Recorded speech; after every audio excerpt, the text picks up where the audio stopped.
Venha fazer o seu alinhamento 3D. Caster, cambagem, suspensão, freios, balanceamento de roda local e eletrônico, troca especializada de fluido de câmbio automático e lubrificantes de motor, mecânica multimarcas, pneus nacionais importados. E tem promoção, fazendo a sua troca de óleo você ganha um alinhamento. Chama no WhatsApp 16 97400 1125.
É uma amizade que a gente já cultiva há muito tempo.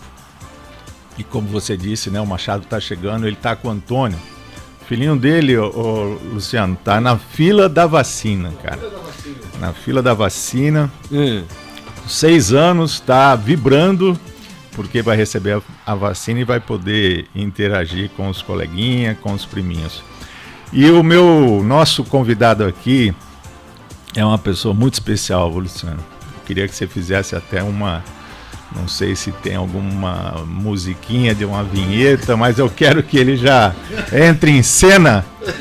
Gilson Filho, nosso jornalista. Bom dia, Zé. Bom dia, Luciano. Tudo bem com vocês aí? Tem voz de radialista, né? Não tem noção. Tem voz de radialista. Apresentador, ganhador do prêmio de jornalismo Vladimir Herzog. Olha, apresentador, diretor de teatro, revelou centenas de artistas, é uma pessoa ícone, fantástica, né? É um ícone, cara.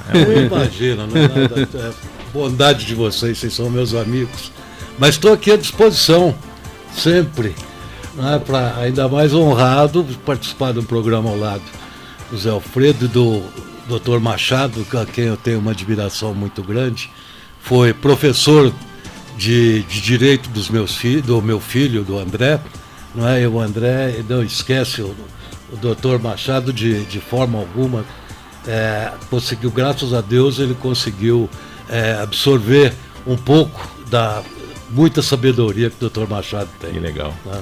Ele é um humanista sensacional, né, Gilson? Outro dia a gente estava tentando fazer uma matemática. Quantos alunos já passaram pelo Machado? 34 anos nesse ano que ele é professor de Direito na Unesp, né?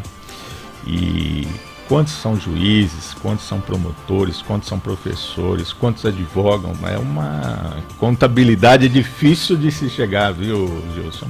E dos alunos do Dr. Machado, além do meu filho, eu conheço mais 2, né? Mais 4.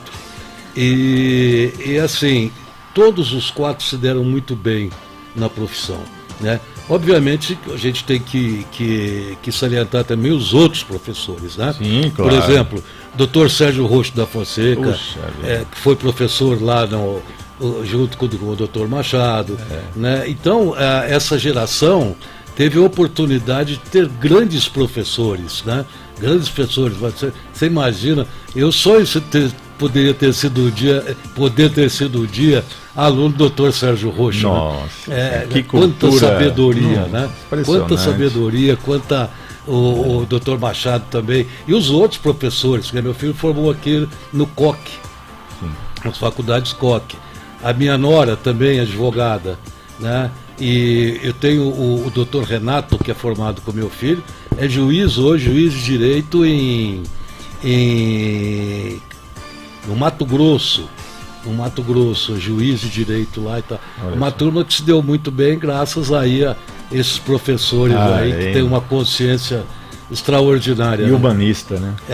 São humanistas, né? Ô Gilson, hoje nós vamos falar sobre essa situação, né? Que é uma oportunidade de ouro você aqui. A gente quer saber qual é o seu entendimento, sua visão sobre essa situação atual, mas sobre também o futuro, o que nos espera aí para o ano que vem, sobre a cultura nesses tempos sombrios do bolsonarismo, né? Uma coisa impressionante, como há em tudo quanto é canto desse país uma queixa idêntica. Eu penso assim, a luz nasce da escuridão, né? Então você tem a madrugada, mas chega um momento que ninguém sabe explicar o momento que o galo canta. Não é? Ninguém precisa pôr o despertador para o galo cantar, o galo sabe a hora que ele vai cantar, que é exatamente no momento que surgem os primeiros raios da manhã. E é esse raio da manhã, é essa luz da manhã que nós estamos esperando chegar, que vai chegar daqui a 6 meses, por aí, 7 meses. 240 dias. Obviamente, para sair dessa escuridão. Eu vivi a ditadura dos anos 60, né? De 64. Sim, história sua eu sempre tive muito medo que voltasse um dia, apesar de ter esperança que nunca mais aconteceria um governo tão autoritário, fascista do jeito que quer dizer. Então, mas os bons tempos estão voltando. Eu tenho sempre comigo que é isso que eu lhe disse, a luz vem da escuridão. Então a luz está vindo dessa escuridão. Essa escuridão, ela tem muito que nos ensinar, né? As novas gerações aprenderam no sofrimento o que é um governo fascista. Não é? Quer dizer, essas gerações que desfrutavam da democracia, de repente houve um corte substancial aí, e esses jovens não tiveram a noção do que poderia vir por trás desse engodo que foi o governo Bolsonaro, que foi uma das campanhas mais sujas da história do universo, a campanha eleitoral, não é? Inclusive com apoio presente né, do governo do Donald Trump, que estava aqui subsidiando de informações, de técnicas, né, das fake news, mas eu sou muito otimista, né? Sim. O mal não perdura, quer dizer, o bem está sempre, a gente está próximo do bem agora, e eu espero que isso acabe de uma maneira brutal, acabe de uma maneira, não brutal, acabe de uma maneira natural, porque nós não podemos conviver mais, não dá, é impossível, principalmente na minha área, na área cultural e também na área de jornalismo, que a gente trabalha com a possibilidade dessas fake news e tal.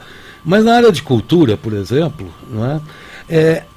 Acabaram com tudo através de uma mentira muito grande, né? Hoje, quando você fala de Lei Rouanet, você fala do que foi o Gilberto Gil, né? Durante o governo do PT, o Célio Turino do governo do PT.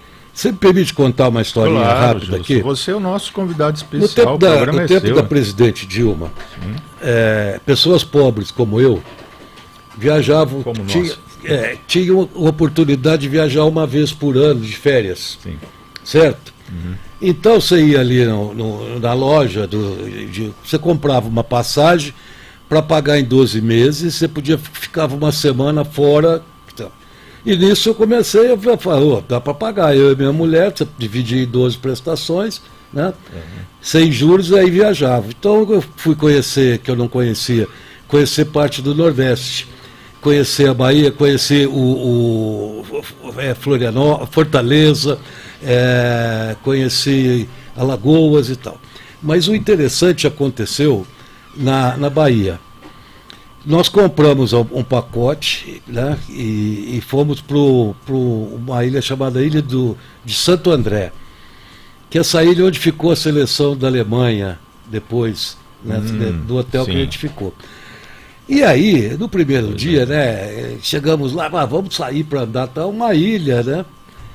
E eu e minha esposa saímos para caminhar, de repente, as ruas todas de terra assim. Eu olhei de um lado, escrito Ponto de Cultura do Governo. Uma ilha. Falei, o que é isso? Aqui? Porque nessa época os pontos de cultura estavam disseminados pelo Brasil todo. Aí eu entrei. Era uma tábua, era o telhado de palha. Sapé. De sapé. Sim. E ali entrei e olhei aqui, eu falei, meu Deus do céu, o que é isso que estava acontecendo? O que estava acontecendo ali? Um ponto de cultura, e, além desse ponto de cultura, funcionava também uma infraestrutura de saúde e de educação. Aí eu estava ali, eu olhei e falei, eu conheço aquela senhora ali, ela veio em minha direção, era uma senhora que trabalhava no hotel. Eu tinha feito amizade com ela, ela era camareira do hotel. O senhor veio aqui? Eu falei, mas a senhora lá do hotel? Eu falei, mas a senhora veio aqui? Venho pelo seguinte, eu recebi o Bolsa Família. Eu não tinha dentes. Nossa. Então eu não conseguia arrumar emprego porque eu não tinha dentes. Aí, com o dinheiro do Bolsa Família que ia sobrando, eu fui fazendo as prestações para pagar a dentadura. Olha. E aí eu vim fazer um curso aqui no Ponto de Cultura de hotelaria. E hoje eu trabalho lá no hotel que o senhor está. Que história sensacional. Você entende? São de pequenas histórias como essa que a gente vê o que é a diferença de um governo empático, um governo que sofre com a dor do próximo, que sente a dor do próximo porque passou pela dor. Só conhece a dor quem passa pela dor. Então, nós vamos hoje está acontecendo que você abre o jornal, você tem um cara que está ocupando a presidência, porque ele não é presidente, ele está ocupando a presidência. Ele deu um golpe, depois de um golpe ele foi posterior ao golpe. É golpista tanto quanto os outros. Sem dúvida. Certo? O cara está ocupando esse cargo lá e chamando essa senhora, que eu não lembro o nome dela, porque minha cabeça não anda boa, e faz muito tempo, chamando ela de pau de arara. Que absurdo. O outro cuidou. Deu não, porque ela também paga impostos e tal. Mas o outro teve a visão do amor ao próximo, do amor incondicional ao próximo. Eu conheço o Lula. Eu sei quando esse homem chora. Eu sei que você conhece. Eu sei quando esse homem chora. Eu fiz campanha para ele. Isso aí. Trabalhei com ele no ABC. Eu conheci o Lula na Assembleia de Vila Euclides, quando eu era repórter do Diário do Grande ABC. Eu vi esse homem crescer. Eu sei do coração dele. Né? A empatia, o amor pelo próximo, o amor incondicional ao próximo. O amor de Cristo. Né? Exatamente. Que é o amor incondicional. Aí, você vê uma senhorinha dessa que não conseguia arrumar emprego porque não tinha dentes. Não, o que você disse é uma história sensacional. Eu posso contar 200 mil histórias Sem dessas dúvida, que a gente vê, sem porque dúvida. eu ando a pé na periferia, então eu estou sempre rodando, eu só ando a pé, né?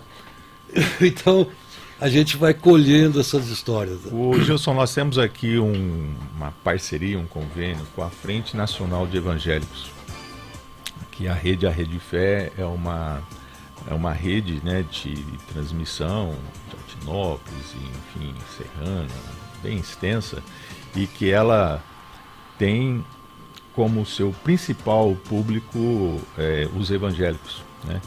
E todo sábado, né, Luciano, a gente tem uma deixa aí com o pastor Ariovaldo. Eu queria saber se já está... Já está pronto, já, né? Que legal. E hoje o pastor vai falar sobre vacinação infantil. Vamos aí, Luciano? Vamos lá. Vamos ouvir o pastor Ariovaldo e o Wesley Teixeira, nosso amigo lá.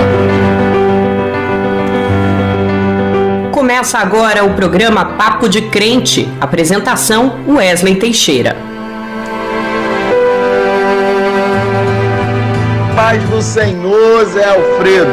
É uma alegria imensa estar aqui na Rádio Fé 94,9. É uma honra para o Papo de Crente estar dentro desse programa Direitos na Rede, que é tão bem conduzido pelo nosso irmão Antônio Alberto Machado, aí auxiliado aí pelo irmão Luciano, pelo Tiago, e abençoando o povão de Ribeirão Preto. É isso aí, que a justiça de Deus venha sobre nós. E agora sim, nós vamos ouvir o querido pastor Ariovaldo Ramos. É contigo, Ari. Paz do Senhor, Wesley. Alegria estar aqui novamente, sempre uma alegria estar com os irmãos e irmãs. Wesley, estou me lembrando de um versículo maravilhoso que está nos Evangelhos, mais precisamente em Lucas, capítulo 1. O versículo é o versículo 42, que diz assim: bendita és tu entre as mulheres, e bendito o fruto do vosso ventre. Bendita és tu entre as mulheres, e bendito o fruto do teu ventre. Foi a fala de Isabel para Maria, quando Maria foi visitá-la. Então a criança dentro da Isabel explodiu de alegria pela proximidade de Jesus ainda no ventre de Maria. Sabe que esse é um texto muito rico, porque fala da conversa espiritual de duas crianças. Impressionante, duas crianças que se comunicam espiritualmente enquanto ainda estão sendo gestadas. Toda criança, Wesley, é um fruto bendito. Toda criança é um fruto bendito, ou pelo menos devia ser tratado desse jeito, não é não, meu irmão? Por isso, meu irmão, agora que as crianças, inclusive, estão voltando para as aulas em tudo quanto é canto, voltando para as aulas presenciais em plena pandemia, as crianças precisam ser tratadas como frutos benditos. E o jeito de tratar as crianças como fruto bendito, meu irmão, é vacinando as crianças. Vacinando as crianças, porque, meu irmão, a criança é o momento mais importante da vida do ser humano. porque é o momento em que a gente aprende a ser gente e a gente aprende a gostar de ser gente, meu irmão. Nesse período, se a gente não aprender a ser gente, se a gente não aprender a gostar de ser gente, a gente não vai gostar de gente. Então, querido, nós precisamos lutar pelas nossas crianças para que elas sejam vacinadas, porque todas as crianças são frutos benditos e agora é a fase mais importante da vida do ser humano, a criança. Como criança, a gente aprende a ser gente e a gostar de ser gente e a gostar de gente. Então, precisa ser tratado com carinho para gostar de ser o que é. É isso, meu irmão, a paz do Senhor. Gilson, que interessante, né? Porque essa semana nós vimos 100 pessoas na porta da Câmara Municipal fazendo uma manifestação para impedir a exigência da carteira de vacinação, do passaporte da vacina para se adentrar a um próprio municipal. Eu aqui quero fazer até uma referência ao presidente Maraca, aos vereadores lá, que me parece, me salvo engano, que por unanimidade aprovaram o passaporte da vacina, a exigência de que o cidadão, cidadã, ao entrar no estabelecimento, imagino que deveria até ser privado. Não sei se o decreto pega isso, mas talvez venha do executivo. Mas na Câmara Municipal já teve a iniciativa, então aqui eu faço um desagravo ao presidente Maraca.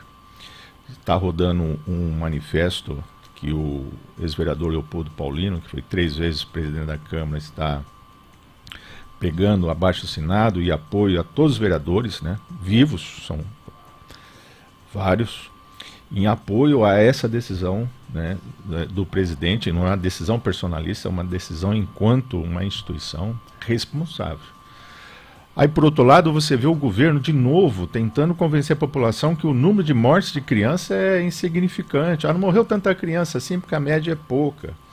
Aí um energúmeno de um ministro da saúde, que tem que sair direto ali, você sabe para onde, exige que faça-se algumas exigências ao fato de que tem que ter uma receita, uma prescrição para a criança vacinar, autorização, não sei o que, não sei o que lá.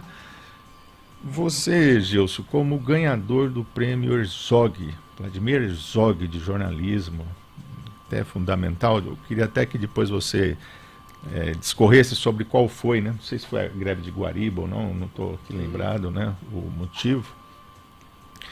Mas olha como esse sermão, podemos dizer assim, do pastor Eovaldo foi em cima da situação, né? Olha que coisa. Se o ouvinte agora prestou atenção, está na Bíblia. Você tem que proteger todas as crianças com o que você tem de mais acesso, né? Eu, sei lá, até os 10 anos, que eu tomei 50 vacinas, se não me engano. Nossa. Tem uma marca aqui grande, você lembra aquela que... Parecia um revólver. Um revólver e tal, ficava em... Mas, pô, quantas vidas não foram salvas por isso, né? Então, Gilson, eu fiquei um pouco emocionado aí com a palavra do pastor, mas, por favor, Gilson, fala o que você pensa aí. Ver o pastor alertando suas ovelhas, né, para o bem, né, levando essas pessoas ao bem, à luz, a começar a enxergar a realidade dos fatos, porque você pode negar tudo, menos negar a eficiência das vacinas. Por exemplo, quer dizer, o número, você vê uma coisa tão aos olhos vistos, né? Por exemplo, o número de mortes que deixou de acontecer, quer dizer, o número decrescente, as pessoas não estão morrendo mais pelo coronavírus. E eu estava lendo outro dia que em uma UTI, 96% das pessoas que estavam internadas eram pessoas que não haviam se vacinado, que não tinham tomado vacina, nenhuma.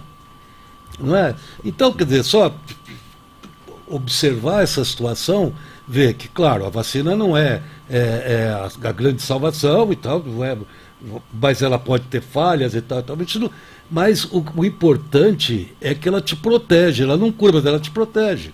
Sim. Eu já tomei a terceira dose. Estou imunizado. Meus netos tomaram, graças a Deus, todos os netos já se vacinaram. E eu quero parabenizar o pastor pela sua consciência, pela consciência que tem, né, a levar o seu rebanho à verdade, não ao fake news que a gente observa por aí. Você vê, criar problemas para uma vacinação. Que país do mundo acontece, né? Quer dizer, você criar, existe ainda essa tendência, pessoas que querem, por que não acreditar se a realidade está tão à nossa frente, né, nessa questão de vacinas? Sabe que tem um livro, John Barry é o escritor, A Grande Gripe, 100 anos, a espanhola. Eu li esse livro, não é ficcional, um livro realista, bem... Só troca os nomes dos personagens, porque a história é idêntica. Você tem os negacionistas, você tem os antivacinas, você tem aquela estrutura toda. Que coisa interessante que é a humanidade. 100 anos, a história se repetindo de novo. Mesma história aí que as pessoas colocam, que vai por um chip de perseguição, um outro vai te mudar, o seu DNA... Gilson, é impressionante, em pleno século XXI, e aqui em Ribeirão Preto, você vendo pessoas até certo ponto instruídas, e às vezes você se pergunta realmente, né? Você vê lá o tenista Djokovic, né, se fazendo ali de naturalista, Superman, na verdade, o cara estava corrompendo ali um sistema, porque a mulher dele é sócia de uma empresa farmacêutica que está criando um remédio, aí sim, de verdade, para combater o malefício, não precoce, mas para combater o efeito do coronavírus. E ele, né, apoiando essa iniciativa, está fazendo um marketing. Só não tome vacina, mas tome o remédio, que a minha esposa está descobrindo isso. Foi um negócio impressionante, foi deportado lá do torneio da Austrália, enfim. Então... A negacionista de tudo quanto é grau, viu? Não é questão só de problema cultural. Gilson, nós vamos falar um pouco mais sobre isso, mas é a questão do Vladimir Herzog. Conta um pouco aí. Eu sempre tive... gosto de ouvir você falar isso, porque... A questão do prêmio Vladimir Herzog, foi assim, durante a doença do presidente Tancredo Neves. Tá. E nessa época, eu estava trabalhando na TV Campinas, né? Hoje é EPTV Campinas. Eu comecei minha carreira na EPTV aqui, depois fui para Campinas. E era um domingo, a gente fazia um plantão, em decorrência do presidente Tancredo Neves, estava dos estertores. 85, né? Aí o que ocorre é que era umas 3 horas da tarde, a gente estava na redação e tocou o telefone na chefia de reportagem, dizendo, olha... Está tendo aqui em Valinhos, está tendo uma evasão de doentes pelas ruas, andando, 100, 200 pessoas andando pela rua. São doentes do manicômio, do hospital. Aí a Soraya, que era a chefe de reportagem, falou para mim, eu falei, Soraya, domingo à tarde, isso é alguém que está fazendo um churrasco e está dando um trote na gente aqui, pô, checa isso aí. Aí ela checou e era verdade. Aí a IPTV lá fica próxima a Valinhos, quase Valinhos, mas foi pro... Quando nós chegamos lá, a gente entrou por uma estrada de terra, e nessa estrada de terra tinha aí dezenas de pessoas com problemas mentais andando para cima e para baixo. Aí nós fomos seguindo e chegamos até o muro do sanatório. Esse muro eles fizeram um monte de areia, que dava para subir num muro dos dois lados. Aí nós entramos nesse hospital, era um hospital em que não tinha médico, não tinha enfermeiro, não tinha comida, não tinha... As pessoas estavam lá largadas há uns dias já, sem ninguém. Sem ninguém. Que absurdo. Nós entramos no hospital, mostramos a situação, e aí era uma clínica particular. Aí nós fomos fazendo uma investigação disso, investigamos durante uma semana esse hospital, uns 10, 15 dias, uma semana não, uns 10, 15 dias, até que o governo resolveu, as autoridades resolveram fechar esse hospital. Chegamos no dono, que era de Santo André e tal, e nós fechamos esse hospital, que estava, aquele domingo ninguém foi trabalhar, na segunda ia 2 ou 3, não tinha tratamento, as pessoas não tinham higiene pessoal nenhuma tal, era um campo de tortura. E essa matéria eu fiz, essa série eu fiz, e aí, por surpresa, a gente ganhou o prêmio Vladimir Herzog de Direitos Humanos com essa matéria, porque a gente foi desde descobrir essa situação até fechar. Porque existia, durante esse período, houve uma resistência muito forte do poder econômico, né, para não fechar a clínica. Então a gente teve que provar como funcionava o dia a dia de torturas que aconteciam dentro do hospital, estupros, que era muito comum, né? As mulheres eram sempre estupradas e tal, dentro do hospital, fome, pessoa que não tinha comida, e era uma clínica particular. Olha. As pessoas pagavam, tiravam a pessoa que tinha aposentadoria, já descontavam da aposentadoria, enfim. E eu tive eu sempre digo que eu tenho muita sorte na vida, né? Além de pegar essa matéria, quem me entregou o prêmio Vladimir Herzog, né, foi o Cavaleiro da Esperança. Olha só, cara. Eu tomei um susto, que foi lá no Colégio Caetano de Campos de São Paulo, e eu entrei, tinha começado, estava tudo escuro. Então já tinha começado a entrega dos prêmios ali, né? E tinha um senhor sentado na minha frente, bem carequinho. Por que esse homem? Então, a hora que foram chamar, chamaram ele primeiro. Então, queria chamar o Luiz Carlos Prestes, aí chamaram o Prestes e ele que me entregou o prêmio. Então, uma coisa que eu nunca mais... Rapaz. Não pelo prêmio, mas pelo... Luciano, você sabe que o prêmio Vladimir Herzog é o Oscar. Sim.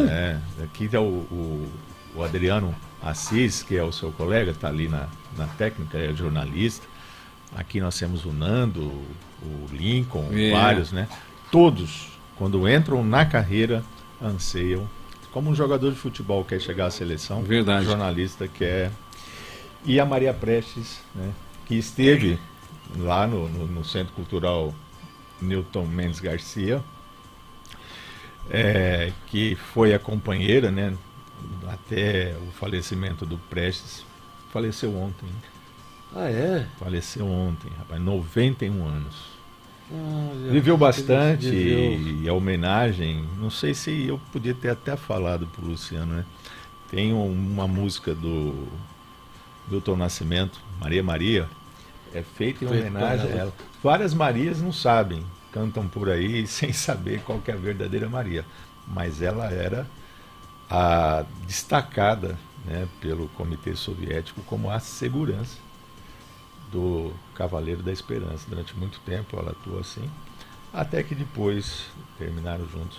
Mas o que ela ressalta, a lealdade, a fidelidade, sim, enquanto depois da união deles, era uma coisa que ele levava muito a sério. E ela carregou isso, lançou o livro aqui e faleceu ontem, rapaz. Até a Ana Prestes, que é a neta dela, ligou para o Jorge Roque e pediu para o nosso presidente para dar uma informação aqui para os nossos companheiros. Enfim. Mas é isso aí, meu caro. Luciano, como está a participação aí? Nós temos sorteio da caneca, Zé. da caneca. Tem uma caneca personalizada do programa Direitos na Rede. E você que não fez a sua inscrição aí, manda um nome completo, cidade... Olha só, que caneca linda. Nome completo, cidade e o bairro, aqui no WhatsApp da Rede Fé, 997651898. Estamos te esperando, Zé. E o Gilson vai levar uma, né? Vai. Pra você lembrar toda vez aqui, que ó. o Machado fala sempre assim. Toda vez que você for tomar seu chá, seu leite, seu café, você lembra que tem que voltar aqui. Que maravilha. Gilson, e a questão do teatro, do Ribeirão em Cena? Eu acho que ainda tem assuntos aí que você pode discutir com a gente, você não acha? Ah, sim. Porque isso foi uma marca em Ribeirão Preto fantástica. A gente passa naquela rua e vê a destruição daquele teatro, uma coisa que dói muito o coração, né? Ah, dói. O programa Ribeirão em Cena foi criado no governo do PT de formas a levar as artes cênicas à população de uma maneira geral. Isso. Né? Porque na época existiam escolas de teatro em Ribeirão Preto, só que eram escolas pagas. Então o Ribeirão em Cena foi criado para ser um projeto aberto geral. Ele era uma escola de teatro que durou 15 anos e deu formação gratuita a mais de 4.000 jovens e adultos de Ribeirão Preto e da região. Para você ter uma ideia, o Ribeirão em Cena se tornou uma escola tão de teatro e de artes cênicas, né? Porque lá tinha curso de cenografia, tinha curso de dança e tal, tudo. Ele tinha pessoas que mudavam para Ribeirão Preto, de Minas Gerais, de outros estados, para fazer o Ribeirão em Cena. Então o Ribeirão em Cena, ele durou 15 anos, essa escola de teatro ali na Lafayette.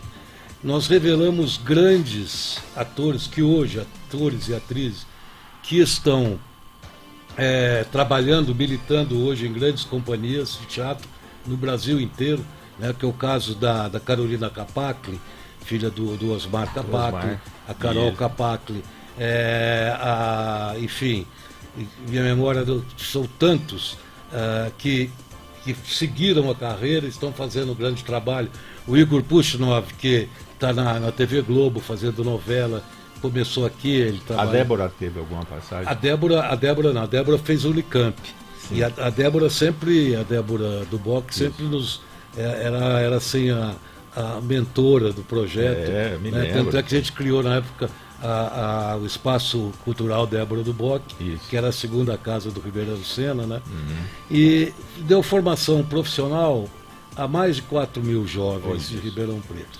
E hoje é muito comum você encontrar, por exemplo, você chegar numa clínica, sei lá, você vai numa clínica ou num dentista, e aí a moça fala: Gilson, eu fui aluna do Ribeirão em Cena, outra garçom, o outro motorista de Uber, mas todos eles com uma gratidão muito grande. Porque senão a nossa ideia lá não era formar atores, era formar atores também, atores e atrizes. Mas antes de tudo era formar cidadãos, pessoas questionadoras, pessoas que iam estudar a história da arte, ia estudar a relação humana, a relação com o próximo, a troca, o respeito pelo próximo. Então, esse projeto foi tão longe que chegou na Polônia, né, onde nós tivemos como patrono o Eugênio Barba, que é uma dos maiores nomes do teatro hoje experimental do mundo, que veio a Ribeirão Preto por 2 vezes, né, para avaliar o nosso projeto. Então ele saía de lá, do avião e tal, vinha aqui para fazer uma auditoria no nosso processo de trabalho. E hoje você tem gente do Ribeirão Cena espalhado por todo o Brasil aí, fazendo teatro, ou pelo menos trabalhando dentro dessa troca, né, que o teatro propõe, que é a empatia e a catarse. Que coisa fantástica. Gilson, nós vamos entrar num pequeno intervalo e nosso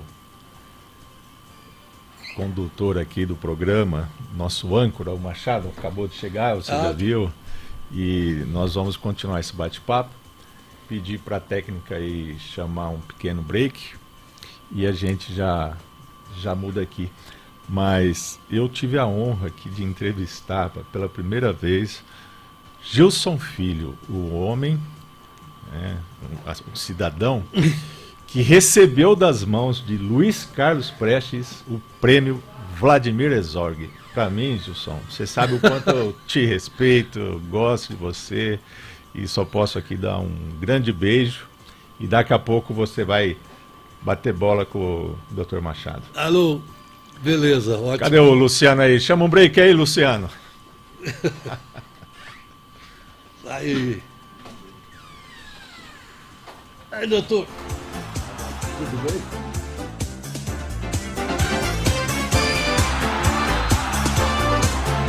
Em 2022, sua Yamaha está na Itaquã Motos com preço do ano passado. Feliz Ano Novo de Moto Nova, na Francisco Junqueira 3179. Nossa casa nova. Venha conhecer. Yamaha Itaquã. Que sabor lembra sua infância? Qual iguaria faz você fechar os olhos e deixá-lo com gostinho de quero mais e querer ter novamente em sua casa? O propósito de Vodri Delícias é te oferecer uma mesa farta de produtos coloniais, pães, cucas, bisnaguinhas, produtos artesanais, caixa de café colonial, chimia, nata, salame do sul, manteiga artesanal, doce de leite caseiro. Uma produção feita diária, com muito carinho. Faça seu pedido pelo WhatsApp 997530024. Muitas vezes, os deficientes auditivos pensam que o investimento financeiro necessário para se adquirir um aparelho auditivo está fora de seu alcance. A Audit acredita que todos merecem desfrutar dos sons da vida. Por isso, oferecemos a você o crédito acessibilidade nas melhores marcas de aparelhos auditivos em até 60 vezes, sem juros, com parcelas a partir de R$ 65,90 mensais. O crédito acessibilidade é uma linha de crédito especial que auxilia pessoas com deficiência, PCD, a adquirirem bens e serviços. Venha falar com a Audit Aparelhos Auditivos e teste os aparelhos auditivos no conforto de sua casa. Faltando 5 minutos para o meio-dia, de volta com o programa Direitos na Rede, Machado. Olá, minha gente, estamos de volta aqui com o nosso Direitos na Rede pela Rede Fé FM 94.9. Eu estou chegando um pouquinho atrasado aqui, meio de pouco. Pouquinho só, né? Só um pouquinho, né? Só um pouquinho, né? Mas era uma causa muito boa, viu? Fui vacinar meu filho, né? Que maravilha! Ele também estava animado, estava querendo se vacinar, viu, Gilson? Ele não estava, ele estava com medo, naturalmente, mas sabendo que era preciso, né? Mas nem chorou, foi tudo bem, olha foi que tudo maravilha. Tranquilo. Importante, né? Já está animado de novo. Bom, nós vamos aqui até o final do programa e eu, como vocês sabem, né, estamos recebendo aqui o nosso jornalista, diretor de teatro, Gilson Filho, com quem o Zé Alfredo esteve conversando até agora, e nós vamos continuar um pouco desse papo aí, porque eu tenho algumas curiosidades para matar aqui com o Gilson Filho. Gilson, o Ribeirão Preto já foi tida como a capital da cultura, por várias razões, né? Um centro estudantil muito grande, desenvolvimento de pesquisa, sobretudo na área da saúde. Aqui já teve um teatro muito forte, cinema, alguns artistas saíram daqui, né?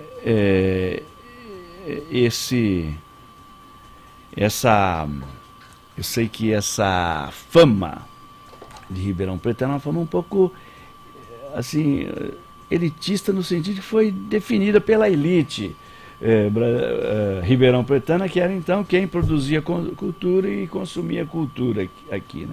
Eu queria fazer duas perguntas conjugadas. Primeiro, como é que você viu, né, e vê ainda essa fama do passado de ser a capital interiorana da cultura? E hoje, ela merece ainda esse título? Eu acredito que hoje não. Tem altos e baixos, né? Tem alguns momentos da cultura que são, mas produzir um movimento artístico e cultural de Ribeirão Preto é muito difícil, em todos os aspectos, né? Há alguns picos, assim, quando um prefeito valoriza a questão cultural e outros relegam à própria sorte. É o que acontece, inclusive, hoje, né? Por exemplo, eu costumo dizer que o prefeito convocou uma piloto de Boeing para dirigir um teco-teco sem gasolina. Porque nós temos uma excelente secretária de Cultura. Do ponto de vista, é uma grande bailarina, uma intelectual, uma moça extraordinária e tal. Só que não tem recurso algum para promover ou para incentivar a cultura, abrir caminhos e tal. Não tem, porque não tem a verba para a cultura em Ribeirão Preto é menos de 1%. Então é um absurdo. É uma cidade que tem um potencial muito grande, não é, para que isso aconteça. Nós temos o maior teatro do Brasil e em potência, que é o Teatro Pedro II, de ópera, não é? E o que eu acho engraçado é que assim, Ribeirão Preto tem público. Tem público. Ribeirão Preto a gente nunca pode se queixar que falta público. Tem público para teatro, tem público para sinfônica, esse público vai ao teatro e tal. Só que não tem produção cultural. Não é? É claro que isso não se pode dizer que é apenas um problema local, é um problema nacional. Discutir a cultura hoje é impossível. O atual governo acabou com o Ministério da Cultura. Não é? Acabou com projetos extraordinários. Do governo federal. Do governo federal. O ponto de cultura, cultura viva. Né? Nós chegamos a ter em Ribeirão Preto 5 pontos de cultura. O que eram os pontos de cultura? Eram ações que valorizavam a ação de quem produzia. Não é? Então você precisava de recursos materiais, e esses recursos acabavam vindo. Né? Às vezes fala assim, mas porque o governo fornecia equipamentos, os pontos de cultura oferecia cursos, e Ribeirão tinha 5. No Brasil inteiro, mais de 5 mil pontos de cultura que fomentava a cultura local. Não é? Nesse tempo, a cultura local caminhou muito com o apoio do governo federal. Certo?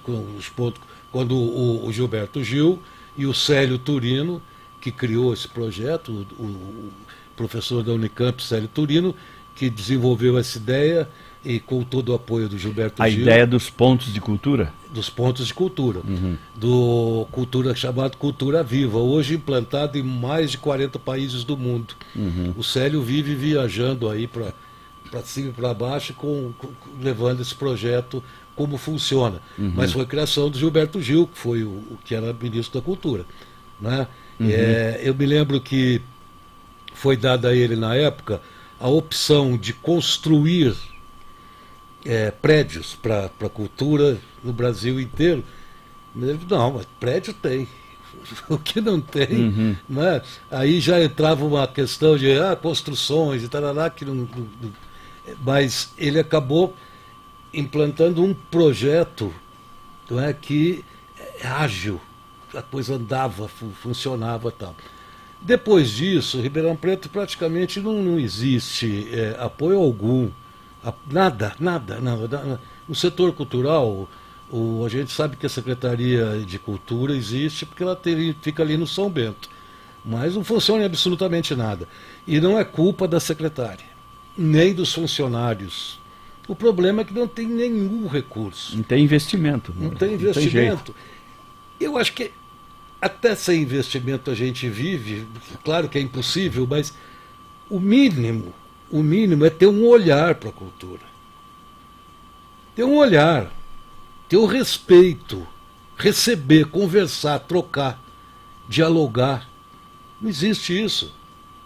Não existe. Nós atravessamos... Mas além disso, Gil, tem que liberar recursos para fazer alguma coisa. Sim, sem dúvida. Sem dúvida. Mas o mínimo é dialogar.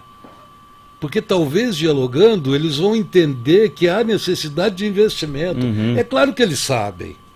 Ainda mais um governo geriátrico como o nosso. Né? Por que governo geriátrico? Só tem ideias velhas. Eu digo que a Prefeitura Municipal devia mudar lá pro asilo do Padre Euclides. Porque não tem ideia. São pessoas engessadas. Esclerosado. Sim. A gerontocracia... Quer dizer, não são as pessoas que são velhas esclerosadas, é o governo. O governo, a ideia, eles não têm ideias, é tudo coisas do passado, não tem ânimo para governar. Gilson, e você não sente uma falta também do interesse, do diálogo e até do investimento da parte do setor privado? Então, o setor privado, quando tem um bom projeto, quando tem um bom apoio, ele vem. Ele vem, não tem a menor dúvida. Né? Nós tínhamos até há pouco tempo a Lei Rouanet, que acabou nesse governo, que é um absurdo. Né? Muita gente ouvia dizer, porque na época da campanha eleitoral, porque a Lei Rouanet, porque você sabe o que é a Lei Rouanet? Não sei. É para dar dinheiro para artista. Quer dizer, isso as fake news durante a campanha eleitoral, né, que enganou milhares e milhares de brasileiros na última eleição, não é? Ganhou e enganou, né? Enganou e engana, né? Hoje tem gente até que é contra a vacina, como o pastor estava dizendo há pouco, né? Fez uma brilhante explanação, convidando, chamando as crianças para vacinação e tal. O senhor acabou de levar o seu filho e tal, mas tem gente que ainda usa fake news. Na Lei Rouanet tinha gente que não sabia nada, absolutamente nada, e era contra a Lei Rouanet porque a campanha eleitoral... A Lei Rouanet, que é uma isenção de impostos, né, que em vez de ir para o governo vem para o setor cultural, se movimentava em Ribeirão Preto valores extraordinários, porque a cultura é uma indústria. Quando se coloca um ator em cena, por trás de cena tem no mínimo 40 pessoas.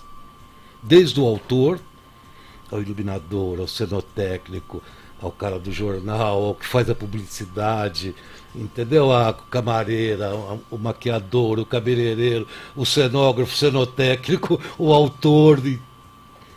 Que é uma indústria, que no Brasil as pessoas não descobriram isso ainda. E a Lei Rouanet, a gente tinha aqui, não eram todos, mas eu me lembro que na época o Gilberto Maggioni, que foi presidente da CI, ele e o Vicente Golfetto, reuniu um grupo de empresários lá na CI, e o Golfetto fez uma palestra explicando, porque a grande maioria dos empresários não sabiam o que era a Lei Rouanet. A partir desse momento, um foi passando ao outro, e Ribeirão Preto teve uma produção extraordinária de cultura nessa época, com investimentos da Lei Rouanet. Quer dizer, partiu de uma pessoa, né? de uma pessoa que tinha impulsionou tudo isso. E a pessoa que tinha... Ele era prefeito na época. Não, ele era presidente da CI. Da CI. Antes de ser prefeito. Antes. Quer dizer, alguém tomou a iniciativa e impulsionou esse movimento. Agora, o Gilson, a Lei Rouanet, o recurso da Lei Rouanet, ela vem do setor privado, que é a isenção de impostos. Então, em vez de pagar imposto, vai para a Lei Rouanet. O argumento dos contrários é que esse dinheiro que vai para a Lei Rouanet podia ir para o imposto, para os cofres públicos. E que, além disso, tem um aporte também do governo na Lei Rouanet. Que, portanto, eles afirmam, sim, dinheiro público. Mas isso não é um problema, porque precisa ter investimento na cultura. Não importa se o dinheiro é público, se o dinheiro é privado. Você tem ali uma isenção de imposto e tal, um incentivo fiscal, e o governo consegue arrecadar, tem um aporte para produzir cultura. Agora, eu acho que o que ficou na cabeça do povo é o seguinte, é que é dinheiro do governo, é dinheiro dos cofres públicos para artista fazer farra, se encher os bolsos, etc, etc. Eu acho importante enfrentar esse argumento, dizer, olha, a origem do recurso está aqui, mas é preciso investir na cultura, por quê? Por que é preciso investir na cultura, Gilson? Exatamente, eu vou voltar a dizer, que ele está investido numa indústria. Ele está investindo em mão de obra. Uma cadeia extensa de produção, que gera arrecadação. Porque cultura, é impossível viver sem sem consumir certo. cultura. É isso mesmo. Porque você está consumindo a história. Quer dizer, vamos pegar assim, o teatro, por exemplo, né? Qual é a base o que o teatro modifica? É exatamente no seu objetivo principal, que é empatia e catarse. Quando nós estamos falando em humanismo, em polir, em se renovar, em se tornar um ser humano cada vez melhor, a função do teatro é exatamente essa. Por quê? Eu vou lá, vejo Julieta e Romeu, na última cena de Romeu e Julieta de Shakespeare, né? Ela tomando veneno e ele a mesma coisa que essa cena final. Eu estou na plateia, eu me identifico com a dor de Julieta, não é? Esse ato empático, e me torno uma pessoa melhor. Né? Eu levo um autoconhecimento, que é essa função do teatro. Passo a refletir sobre aquilo. Passo a refletir sobre para me aquilo. colocar na vida. Então, quer dizer, isso por si só não tem escola, né, tão boa. Tem milhares de escolas e tal, mas eu digo assim, de você tocar no coração da pessoa e na mente da pessoa, pro bem. E assim é com o teatro, com a literatura, com a música. Cinema, com tudo. Eu peguei o teatro como um exemplo. Agora, teatro é caro, né?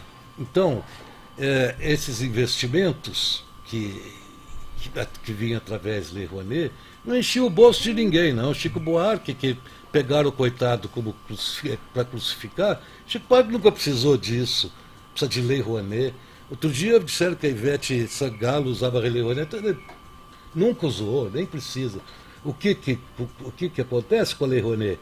O sujeito recebe parte dos impostos do empresário e diminui no preço do ingresso. Porque teatro custa caro, então você usa madeira, usa pano, usa tecido, usa salário, usa água, usa uma série de coisas. Então, quer dizer, a Lei Rouanet, ela fazia com que o ingresso fosse de 50% mais barato, que todos podiam ir ao portanto, teatro. mais acessível. Leva as pessoas ao teatro. Era mais barato que cinema. Ô Gilson, espera aí, você está falando 3 coisas aí diferentes da Lei Rouanet, que acho que é importante ficar claro. Primeira coisa, a Lei Rouanet, com investimento privado, com investimento público, ela se destinava a impulsionar toda uma cadeia. Como é que é o nome dessa economia cultural? É o nome? Economia criativa. Isso. Ela impulsiona toda uma cadeia de profissões e de fornecedores, quer dizer, então é investimento na economia. Isso gera emprego, isso gera imposto, isso gera arrecadação. Isso é uma coisa que você falou. A segunda coisa que você falou é que é importante investir na arte, porque a arte tem a finalidade, palavras suas, de melhorar as pessoas. Não é? Portanto, é um investimento no ser humano, um investimento pessoal, um investimento no bem-estar, um investimento no crescimento humano, não apenas no crescimento econômico. E por último, você me disse que a Lei Rouanet, ela possibilitava a diminuição do preço do ingresso e, portanto, um maior acesso das pessoas ao teatro. Essas são as 3 virtudes da Lei Rouanet, Gilson? Além de outras, as principais, que eu acredito. Nos tempos da Lei Rouanet, a quantidade de pessoas que iam ao teatro. Eu lotei o Teatro Pedro II aqui com Anne Frank, 1.700 pessoas na estreia, porque a gente pôde cobrar R$10. Quando o ingresso no Teatro Pedro II é 50, 60, até R$100. Aí lotou. Lotou. Tá vendo? Gente da região inteira. Olha aí. Tá aí uma prova concreta, né? Agora, Gilson, me fala um pouquinho o Ribeirão em Cena. Como? O Ribeirão em Cena. Como está o estado da arte hoje? Bom, o Ribeirão em Cena, ele sofreu um duro golpe há 5 anos atrás. O Ribeirão em Cena funcionava da seguinte maneira. Os professores do Ribeirão em Cena, os professores de teatro, em número de 5, eram contratados pela prefeitura. Né? E o restante, a iniciativa privada e as pizzas que a gente vendia no fim de semana, mantinham o projeto. Nós tínhamos aula lá de segunda a sexta, e espetáculos de sexta, sábado e domingo gratuitos, né? Então, isso que era uma escola que virou referência internacional, conforme eu estava dizendo para o Zé Alfredo, né? Nós tínhamos, para você ter uma ideia, o nosso projeto foi tão inquietante, né, que nós recebemos um convite na época da Universidade Sorbonne, da Nouvelle Universidade Sorbonne, para levar 10 alunos para fazer Nós tínhamos um método de trabalho que é pouco usado no mundo, que é usado pelo Eugênio Barba, um italiano, que desenvolveu esse método, a gente aplicava na escola. E a Sorbonne era contra esse método, achava que... E um dia tinha uma ex-aluna do Ribeirão em Sena que estava fazendo mestrado lá, e ela falou sobre o método, o professor disse, mas aonde que esse método dá certo? Né? Além da Noruega, aonde que dá certo? Ela falou em Ribeirão Preto, uma cidadezinha do Brasil. Ele falou para ela, prove. Ela falou, o senhor paga? Pago. Então o senhor paga a passagem, eu trago os alunos aqui. E aí fomos nós, 10 garotos da periferia de Ribeirão Preto, alguns não conheciam nem Campinas, não tinham chegado de ônibus nem a Campinas. Fomos em 10 pessoas para a Universidade Sorbonne, e durante 10 dias nós ficamos mostrando, né, os laboratórios com os projetos que a gente desenvolvia aqui, não só para os professores da Sorbonne, como para os alunos. Ficamos durante 10 dias lá em Paris. Na verdade, na universidade ficamos 7 dias, porque os outros 3 dias eles nos convidaram para conhecer os pontos culturais e tal, né? Então, o Ribeirão em Sena, com tudo isso, criou uma inveja terrível na cidade. Outros setores que vieram depois do Ribeirão em Sena começaram a fazer um trabalho para derrubar o Ribeirão em Sena, e o Ribeirão em Sena era um projeto que custava muito, muito pouco. Era um projeto que era o salário dos atores. O aluguel de teatro, o aluguel do espaço da escola, né, num primeiro momento foi pago pela usina Santa Elisa, depois, quando a usina foi vendida, perdemos esse patrocinador, e nós pagávamos o aluguel, o IPTU, tudo isso, até que a prefeitura, no governo da Darcy Vera, inclusive eu tenho que dizer que a Darcy não tem absolutamente nada a ver com isso, ela pessoalmente, mas ela foi pressionada pelos capas pretas da administração, e os professores foram mandados embora. Naquela época também houve uma pressão muito forte da prefeitura,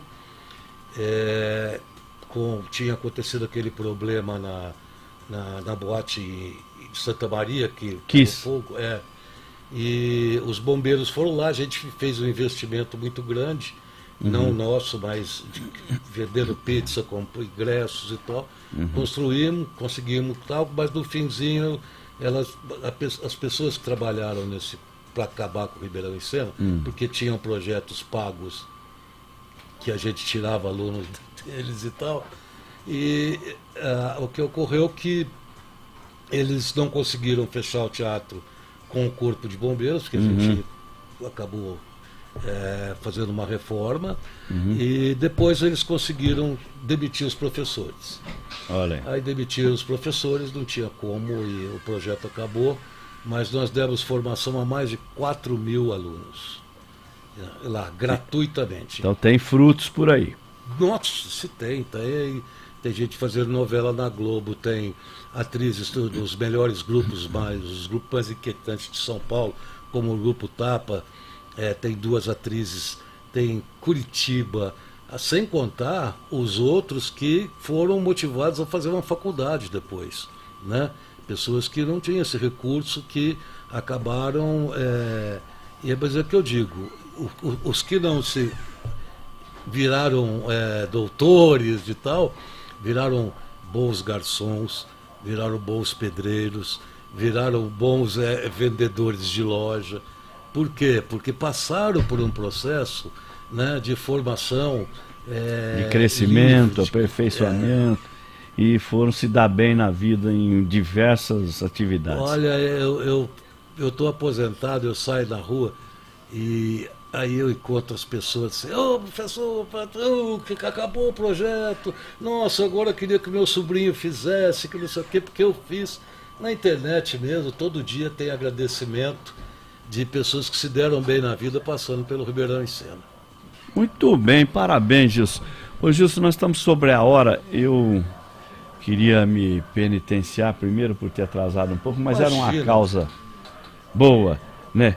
E já deixar um convite para você voltar aqui, porque eu fiquei insistindo, eu quero falar com o Gilson Filho no programa, no dia que nós acertamos a Mas sua graças vida. a Deus foi uma boa causa. Deu tudo certo. E, Gilson, para você se lembrar do nosso programa e do convite que eu fiz, que eu renovei aqui, eu estou passando a você essa pequena lembrança. Ai, muito agradecido, doutor. Muito agradecido aqui a caneca do programa. Do Direitos na Rede. Muito obrigado, doutor. Eu que agradeço. Agradeço a possibilidade de estar aqui para falar de tantas coisas, né? Porque a gente falou de praticamente de tudo. E agradecer ao senhor, não só pela oportunidade de estar aqui falando sobre isso, mas também pelo que o senhor fez pela juventude de Ribeirão Preto como professor. Eu conheço vários alunos que foram alunos seus, inclusive meu filho, que hoje está muito bem, né? Tá um grande advogado, com escritórios e tal, mas conheço várias pessoas que são juízes de direito, que foram seus alunos lá no COC, e por isso eu tenho uma gratidão muito grande e o respeito pelo humanista que o senhor é, pela pessoa que o senhor é, né? Pela figura, pela expressão e pelo que o senhor transmite. Meus parabéns pelo ser humano que o senhor é. Muito obrigado, Gilson. Aí, ganhei o dia aqui já, hein? Um elogio desse do Gilson Filho, não é toda hora, hein? Ô Gilson, você também sabe que essa experiência de ser professor era uma experiência quase sublime, né? Eu sou professor também da Unesp há 34 anos em Franca, e agora fui convidado para ser o patrono dessa turma que se formou agora. Fizemos uma colação de grau online. Possivelmente a colação festiva vai ser aqui no Centro de Eventos do Ribeirão Shopping, em abril, se a Omicron deixar, né? E isso esse tipo de reconhecimento e tal, é uma coisa que nos lembra assim, não, você é professor, precisa cuidar disso. Né? Você precisa todo dia se lembrar disso e cuidar do que representa o professor, então é muito gratificante. Bom, nós estivemos aqui no nosso Direitos na Rede conversando com o jornalista, diretor de teatro Gilson Filho sobre a arte, cultura, enfim, sobre aquilo que de fato nos faz mais humanos. É importante lembrar sempre que a cultura é um direito fundamental. E como direito fundamental, ela é um daqueles direitos que estão na base da cidadania, na base da dignidade da pessoa humana. Sem esses direitos, a pessoa humana pode continuar humana, mas fica reduzida a sua dimensão biológica.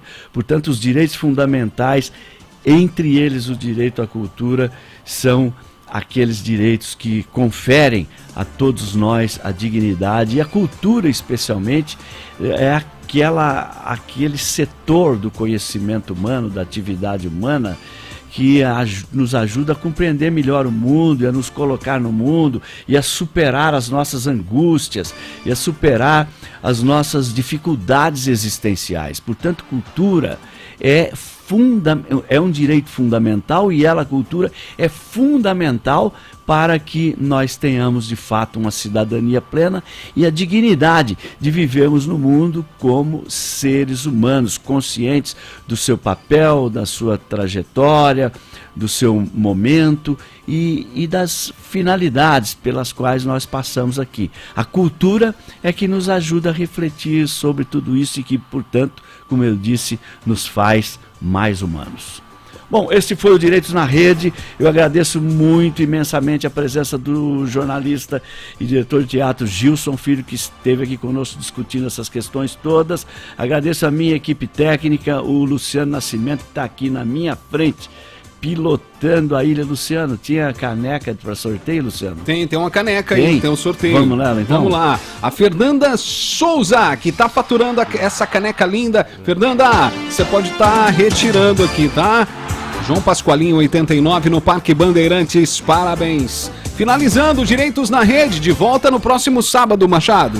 É isso aí, Luciano, agradeço portanto ao Luciano, ao Thiago Cavanes, ao Alfredo Carvalho e o jornalista Adriano Assis, assistência da Michele Moreira, e agradeço a todos os que estiveram conosco até este momento aqui na 94.9 Rádio Fé FM, modulando do Parque Ribeirão para toda Ribeirão Preto, São Paulo, Brasil. Muito obrigado e até o próximo sábado às 11 em ponto, hein?